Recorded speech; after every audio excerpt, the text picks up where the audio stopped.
I'm sure that that is a challenge that corporate deals with all the time. It's one thing to have your range and your handprints on 16,000 people, and to have your range and your handprints on 100,000 people.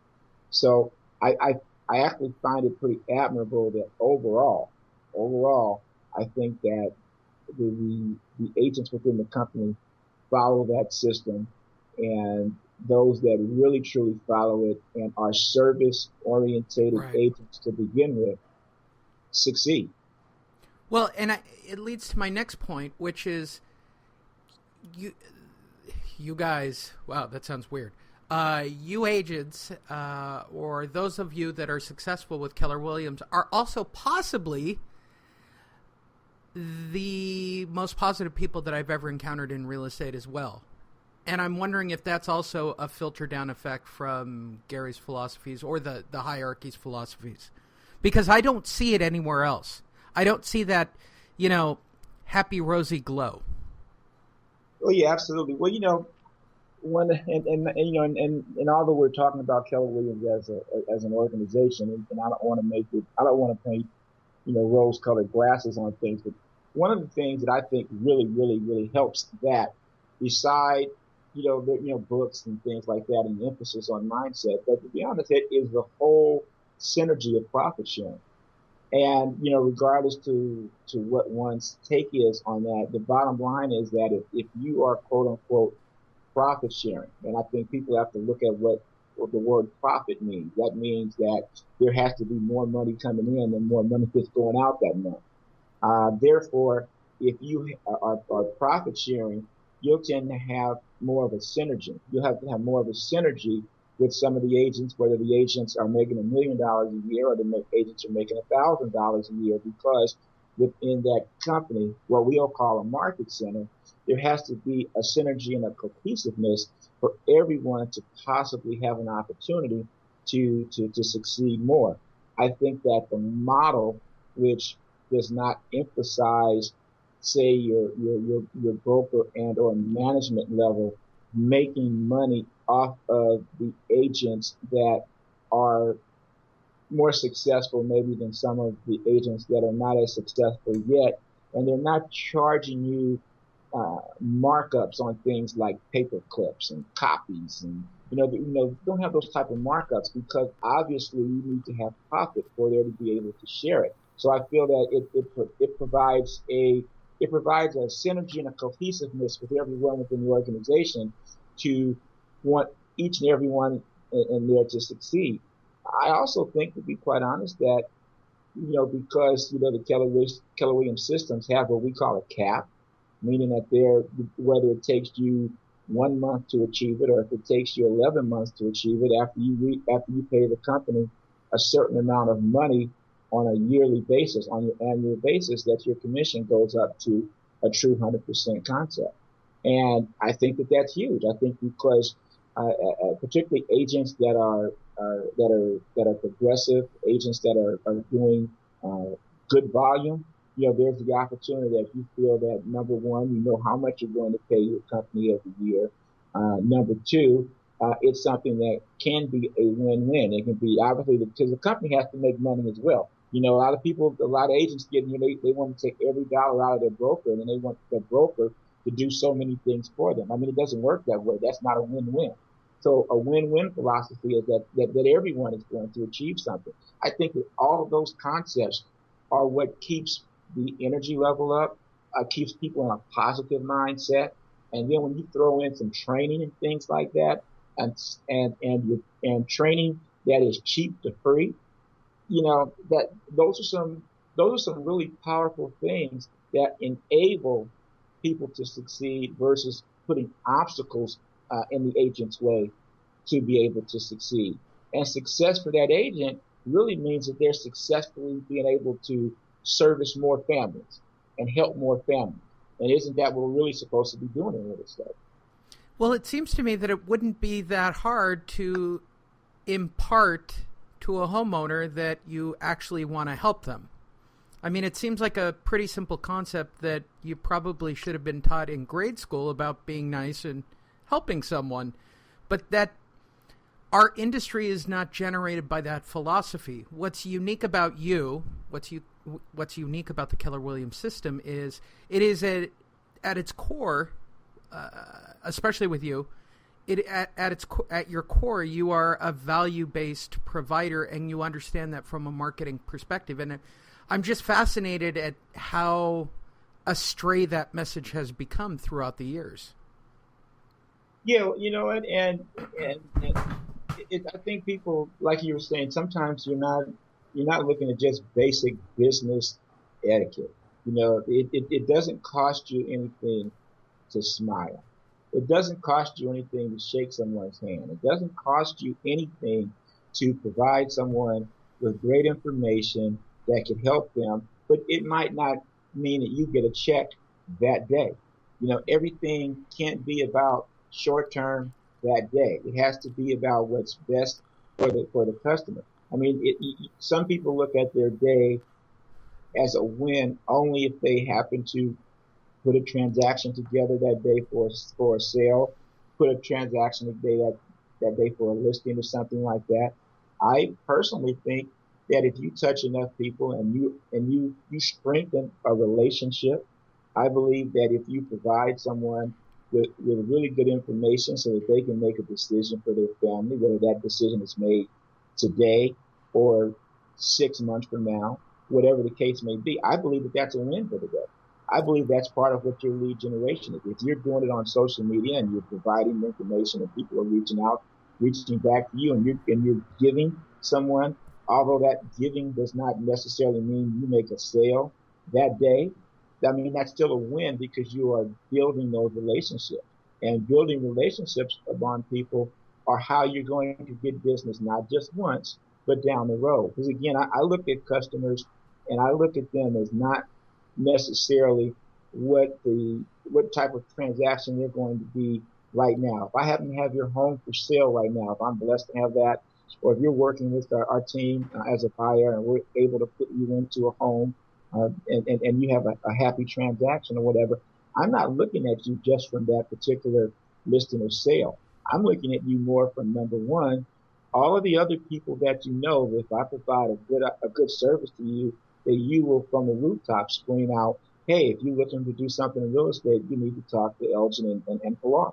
I'm looking for people that, as if now their kids are going to school and coming out of college and whatever the case may be, and they need mom and dad to maybe help them with the down payment on something that they're purchasing, and mom and dad says, hey, we're going to help you, but you're only going to help you if you deal with the Elgin and Pilar office. Right. You only deal with Elgin and Pilar, otherwise you're on your own.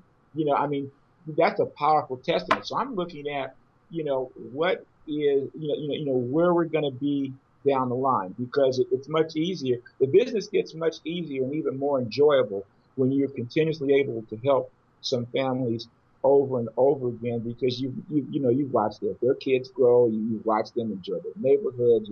It's a much more enjoyable experience. It's not just about calling expires, calling for sale by owners, calling whatever. And I'm not putting that down by any means. And we all need to probably do a portion of that depending upon your business model and where you're at in business.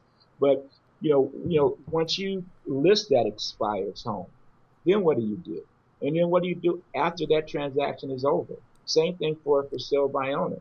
If you happen to list a for sale by owner's home and are able to help them and when they get ready to go to their next move, do they make their next move or do they tell other people that were considering doing for sale by owner how maybe that wasn't the most advantageous thing for them to do and you should just skip that step and call Elgin? You know, People look at things so short term in our industry that they don't really look at the big picture of building that business. And building that business means, building a relationship. I mean, how many of us go to the same restaurants, on an ongoing basis? And how many of us, when we go there, we go because of the service or there's a particular food or something that we eat the majority of the time? And how many times when someone says, hey, we're looking to eat in such and such area, what do you recommend? Do you recommend, a particular restaurant or a particular server? whatever the case may be. And how much do they pay you for that? They don't pay you for that. What they do is they provide you with great service or great food or great product. And if someone does that, you are by no means feeling that you would refer a customer or a friend in particular to anywhere else. Which brings up the big question. I agree with all of that philosophy, and great analogy, actually. The momentum issue. So I adopt this philosophy. I surround myself, from what I'm hearing, I adopt the philosophy, which is something that should be key to everybody, that it is a value-based proposition. I surround myself with like-minded people, right? The basic tribe-sharing concept. The big one to me is the momentum. What is it that causes agents to run up the hill then stop? They put all the effort in, they put all the work in, but they've only got a month of effort at a certain marketing philosophy or life philosophy, and then it just runs out of gas. Is it just their own personal lives, and is it the hard work factor?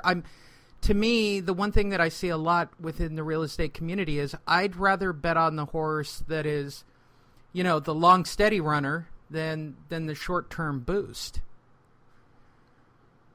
I believe a couple things with real estate people is, number one, we don't treat this thing like a business. We don't treat it like a business. And one of the things that you have to do with the business is you have certain job descriptions, certain tasks, certain things that need to be done. One of the best ways to achieve those goals is, number one, time block. You have to time block, and you have to fit things into those blocks. And you have to understand that the things that quote unquote earn you money in real estate, kind of like Earl Nightingale say, you earn money, you don't make money. What things that require you that you earn money with are not sexy things. It's about consistency. It's about doing the same things over and over and over and over, and building up that proper momentum.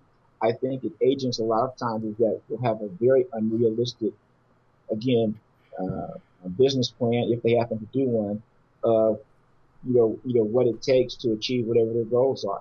Like it's easy for a real estate agent to say, hey, I want to make 6 figures this year, and I'm going to make 6 figures. And then you ask them, okay, well, to make 6 figures this year, what are you going to do? And so, what do you mean? I mean, what I mean is, okay, how many people do you need to speak to? How many families do you need to go? Do you have any idea what your average price range is? Do you have any idea what your average commission is per transaction? Right. Do you have how many ideas of how many people you need to speak to just to be able to help the amount of people you say you want to help? Have you broken any of that stuff down? And then when you do break it down, now do you still only want to achieve the goal you said you wanted to achieve? That's a big component there on its own. You may look at the amount of work it takes and you go, oh, I don't want to do all of that. Okay, then maybe we need to adjust what you're really looking to do. The other thing is, I think that because agents do not run it like a business, they run out of steam, they run out of gas, again, because everything is short sighted. Everything is, you feel that you're going to do something and you're just going to get paid for it right now. It's almost that employee versus employer type of a mentality. I mean, if you happen to work for Home Depot or Target or Kmart or wherever else, and you're getting a weekly or bi-weekly check, and whatever, you know how many hours you're going to work, and you know exactly how much you're going to get paid. Some people are really comfortable with that. Now, the person that's writing the check to those employees, the person that's writing the check does not necessarily know how much money that they're going to make right then. They may not be in a position to do those things, but they continuously do what the efforts take for them to bring revenue into their business, and then part of their expenses is paying their employees. It's a whole different type of the mentality. Well, it's the same thing for us as an independent contractor. All we are is a small business. The Elgin Walker team is a small business within Keller Williams. Keller Williams might be the parent company, but the Elgin Walker team is a small business within that. And you have to run your team, yourself personally, whatever it is, as you are your own business. It's like you have your own McDonald's, but you own this one McDonald's, but McDonald's is a big corporation, and the corporation is going to be okay, bro.